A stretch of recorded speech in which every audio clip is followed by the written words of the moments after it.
It's me again, Rick Ayaay, your Ansay the Vlogger, your animal scientist. So ito na yung ating eggplant, inihaw na eggplant. So ang gagawin natin ngayon guys is kakatayin na natin siya, no?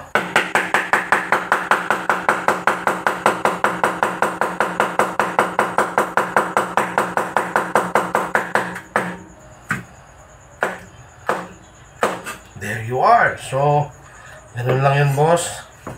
Guys, ganun lang. So, pino-pino yan. There you are. No worry, malinis po yung ating mga kamay. So, yan lang po gagawin natin. Titilarin natin siya.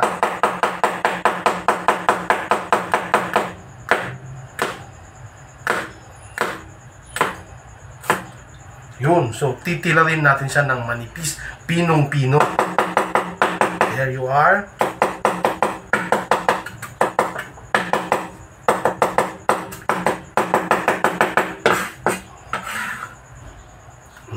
Ayan. Okay guys, so simple lang ang luto nito.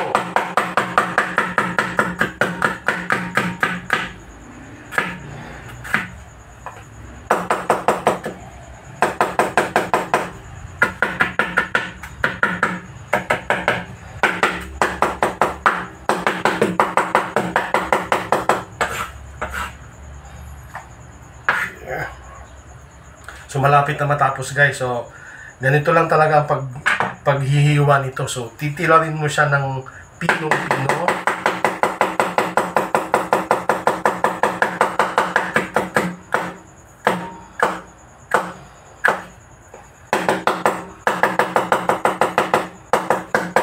Para ka lang naglalaro, ano?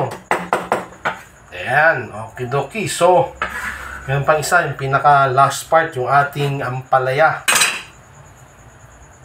There you are. Yan, inihaw na ampalaya. So manipis lang yung hiwa natin guys, no? Kasi mapait kasi ito eh.